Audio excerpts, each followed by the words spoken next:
Good morning student.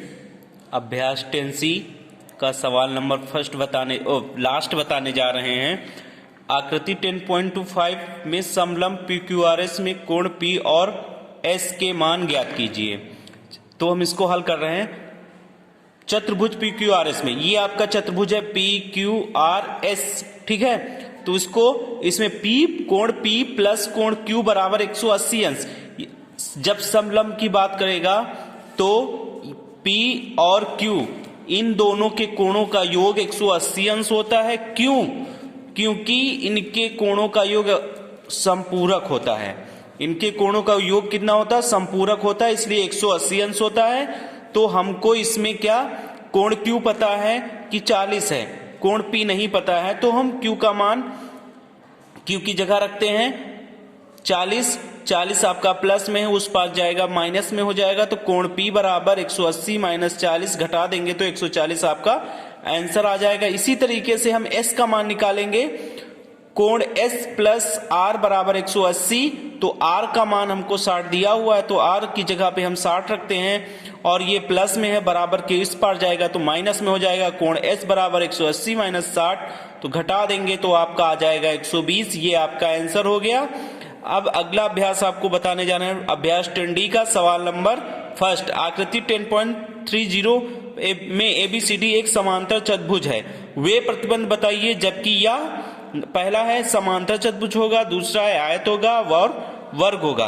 तो हम पहला बता रहे हैं ABCD सम चतुर्भुज होगा यदि इसकी संलग्न भुजाएं समान हो।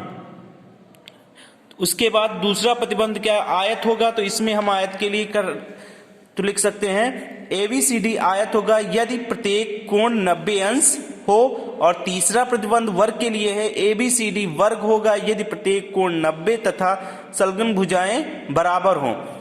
इसके बाद आपको 3, 2 और 3 आपको स्वयं हल करना है। और चौथा नंबर सवाल है आपका, यदि किसी वर्ग के विकर्ण का वर्ग 50 सेमी है तो इसका परिमाप ज्ञात कीजिए। हमने ये फिगर बनाया हुआ है ABCD वर्ग का।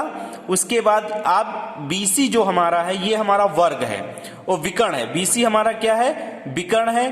तो ये विकर्ण है, इसने यहां पे कहा किसी वर्ग के विकर्ण का वर्ग, मतलब ये वर्ग हमारा बना हुआ, इसका जो विकर्ण है उसका वर्ग किया गया है, तो 50 वर्ग सेमी आया है। तो हम लिखेंगे विकर्ण को हम क्या विकर्ण हमारा क्या है? BC है। ये हमारा विकर्ण BC है, तो माना विकर्ण बराबर x, तो इसको x माने। उसके बाद इसने कहा इसका वर्ग किया गया है, तो x का हम वर्ग करते हैं तो हमारा कितना दिया गया है? 50 सेमी। तो x स्क्वायर बराबर 50 सेमी, स्क्वायर हटेगा तो इसका वर्गमूल निकलेगा।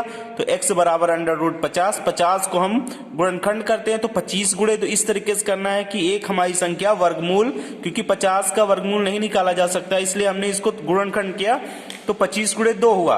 अब 25 का वर्गमूल निकाला जा सकता है, तो हमने 25 का वर्गमूल निकाला तो 5 आया। √2 को हम ऐसे लिख देंगे। अब x बराबर हमको पता हो गया, यानी कि विकर्ण बराबर हमको पता हो गया 5√2 आ गया। ये हमारा विकर्ण पता हो। अब हम इसको रखते हैं वर्ग का विकर्ण। वर्ग का विकर्ण का फार्मूला होता है √2 गुणे भुजा। तो वर्ग का विकर्ण हमको पता है 5√2, तो उसकी जगह पे रखेंगे 5√2 बराबर √2, यही हो गया, गुणे भुजा। तो √2 गुणे में है, इसको हम बटे में लाएंगे 5√2/2 √2, तो √2 से √2 कट गया, तो भुजा बराबर आपका आ गया 5 सेमी। अब हमसे परिमाप पूछा गया था, तो वर्ग का परिमाप बराबर 4 गुणे भुजा। तो भुजा हमें पता है 5 सेमी, तो भुजा को हम यहाँ पे 5 सेमी, 5 यहाँ भुजा की जगह रखेंगे, 4 गुणे 5 करेंगे, 5 चौको 20। ये आपका आंसर 20 सेमी आ गया। आपको सवाल नंबर 10D के 1 नंबर से 7 नंबर तक स्वयं का हल करना है।